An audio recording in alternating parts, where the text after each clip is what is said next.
কুমিল্লার নাঙ্গলকোট উপজেলার পেরিয়া ইউনিয়নের চানপদুয়া পশ্চিমপাড়া কেন্দ্রীয় জামে মসজিদের ইমাম, মুয়াজ্জিন ও খাদেমের তথ্য ইসলামিক ফাউন্ডেশনে প্রেরণে অনিয়মের অভিযোগ উঠেছে স্থানীয় বিএনপি নেতাদের বিরুদ্ধে। এ ঘটনায় স্থানীয় মুসল্লিদের মধ্যে ক্ষোভ ও উত্তেজনা বিরাজ করছে। চানপদুয়া পশ্চিমপাড়া কেন্দ্রীয় জামে মসজিদে গত ৭ বছর ধরে ইমাম ও খতিবের দায়িত্ব পালন করে আসছেন পার্শ্ববর্তী তাজের ডুমরা গ্রামের হাফেজ বাহার ইসলাম। তবে সম্প্রতি ইসলামিক ফাউন্ডেশন কর্তৃক চাহিত ইমাম, মুয়াজ্জিন ও খাদেমের তথ্য প্রেরণের সময় পেরিয়া ইউনিয়ন বিএনপির সাবেক সভাপতি ও নাঙ্গলকোট জেনারেল হাসপাতালের চেয়ারম্যান কামরুল হোসাইন স্বপন, সাবেক মেম্বার আব্দুল মোমিন খোকন ও যুবদল নেতা জয়নাল আবিদিন নিয়মনীতি তোয়াক্কা না করে মসজিদ সংলগ্ন হাফিজিয়া মাদ্রাসা ও এতিমখানার শিক্ষক হাফেজ সেরাজুল ইসলামের নাম ইমাম হিসেবে প্রস্তাব করেন বলে অভিযোগ উঠেছে। স্থানীয়দের অভিযোগ, হাফেজ সেরাজুল ইসলাম শারীরিকভাবে অক্ষম। বিষয়টি জানাজানি হলে স্থানীয় মুসল্লিদের মধ্যে ক্ষোভের সৃষ্টি হয়। বৃহস্পতিবার সরেজমিনে গিয়ে দেখা যায় চানপদুয়া পশ্চিমপাড়া কেন্দ্রীয় জামে মসজিদে আসরের নামাজ পড়াচ্ছেন দীর্ঘদিনের ইমাম ও খতিব হাফেজ বাহার ইসলাম।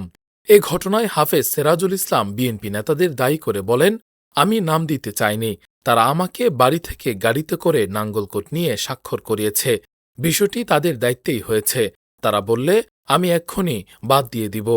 স্থানীয় সূত্রে জানা যায়, দীর্ঘ প্রায় ৭ বছর ধরে চানপদুয়া পশ্চিমপাড়া কেন্দ্রীয় জামে মসজিদে ইমাম ও খতিব হিসেবে দায়িত্ব পালন করে আসছেন হাফেজ বাহার ইসলাম। তবে সম্প্রতি সরকারিভাবে ইসলামিক ফাউন্ডেশনের নামের তালিকায় তার পরিবর্তে একই এলাকার হাফেজ সেরাজুল ইসলামের নাম ইমাম হিসেবে অন্তর্ভুক্ত করা হয়েছে।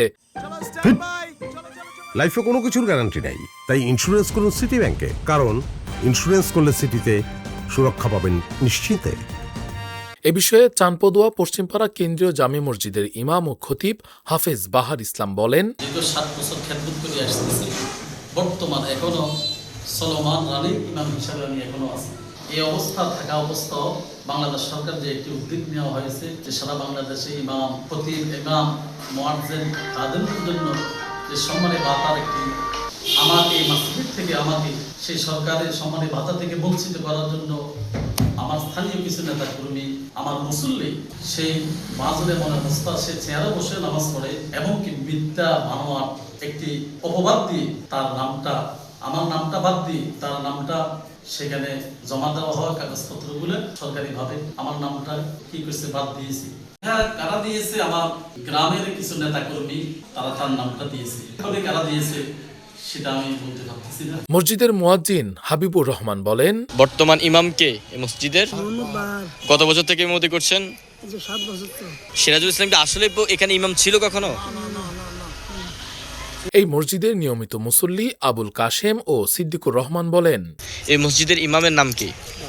বাহার। এখানে কত বছর থেকে ইমামতি করছেন? 6-7 বছর হবে। সিরাজুল নামক একজন ব্যক্তির নাম দেওয়া হয়েছে ইমাম হিসাবে, উনি কি এখানে ইমাম? ইমাম না। আচ্ছা, উনি কত বছর থেকে মসজিদে ইমাম? 6-7 বছর। এ ব্যাপারে অভিযুক্ত সাবেক মেম্বার আব্দুল মোমিন খোকন বলেন, ইমামের নাম কি? নাম হলো সেরাজুল হক, হাফেজ সেরাজুল হক। উনি মসজিদের ইমাম? জি। আমরা দেখলাম যে ইমাম মাত্র নামাজ পড়ে বের হলো। ঠিক আছে, আমরা গিয়ে ইমাম মিনি উনি মুসলিম পড়ায়, জুমার নামাজ কে পড়ায়? জুমার নামাজ হাফেজ সেরাজুল হক। উনি জুমা পড়ায়? জি। কত সময় ধরে পড়ায়? আরো আগে থেকে পড়ায়, তো আমরা ইগে ফাইন জায়গা না মসজিদে ইমাম। আমরা হচ্ছে যে এটা পাঞ্জাগা না? জি। উনি তো আমাদেরকে ওনাকে যে কোশ্চেন করেছে, উনি বলছে উনি এই মসজিদে কোনো ইমামতি করে না। কে? এই সিরাজুল ইসলাম। ইমামতি করে না, ঠিক আছে, আমরা তো জুমা পড়াই ওনারা। তার উনি তো নামাজই পড়ে না, নিজে বললো। আপনারা বলছেন উনি তো নামাজ পড়তেই পারে না, উনি চেয়ারে বসে নামাজ পড়ে, তাহলে উনি কিভাবে ইমামতি করছে? উনি, আমি আপনাদের কই 7 বছর থেকে আপনার এই যে ওনার নাম কি, উনি বাহারউদ্দিন, উনি 7 বছর থেকে ইমামতি করছেন, তাহলে উনি কখন ইমাম করছে? উনি কখন করছে ইমাম? উনি এই যে সিরাজুল ইসলাম, উনি মসজিদ শুরু থেকে ইমাম, এখন পর্যন্ত ইমাম না, এখন তো নাই। অভিযুক্ত যুবদল নেতা জয়নাল আবিদিন বলেন, ইমান আজকে থেকে আমাদের যে হুজুর আগেকার ছিল না, জি, আমরা দীর্ঘদিন থেকে আমরা বিদায় করে দিব বলি আমরা বিদায় করতেছি। দেখুন আমরা আজকে বলছি আমরা এর বিদায় করে দিয়েছি। কারণ যখন আজকে থেকে আমাদের ইমাম সাহেব এটা আমরা দীর্ঘদিন থেকে আমরা বেদল করে মানে এটা বিদায় করছি। এর জন্য আমরা ইমাম সাহেব না দিয়ে আমরা সেরকম দলে দিচ্ছি।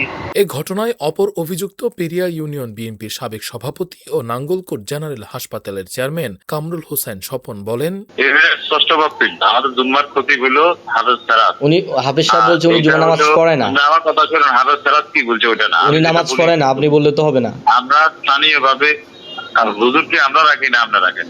যিনি হুজুর উনি যদি বলেন আমি এখানে ইমামতি করছি না, ওইটা তো আপনি তো উনি যদি না পড়ায় নাই হয় তাহলে ওনার নাম আসতে করতে। তো উনি নিজেই তো আমাকে বলছে।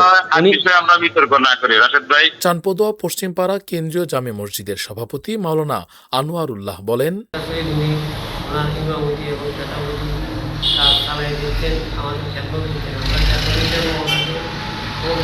অল্প মানে ভাতা দিয়েছি, মাত্র 8,000 টাকা ভাতা, মসজিদ মুক্ত এবং কেতাবি তিনোটা মিলি। এই হিসেবে উনি এটা পাইব। আমি চাই ভুয়া নামটা দেওয়া হয়েছে হাফেজ সেরাজুল ইসলামের নাম বাদ দিয়ে হাফেজ বাহার ইসলামের নাম দেওয়ার জন্য। এ বিষয়ে নাঙ্গলকোট উপজেলা নির্বাহী কর্মকর্তা আবু রাইহান বলেন, বিষয়টি আমি অবগত নই, লিখিত অভিযোগ পেলে তদন্ত করে ব্যবস্থা গ্রহণ করা হবে। রাকিবুল ইসলাম রইস, ফিজ দ্য পিপল, ডেস্ক রিপোর্ট।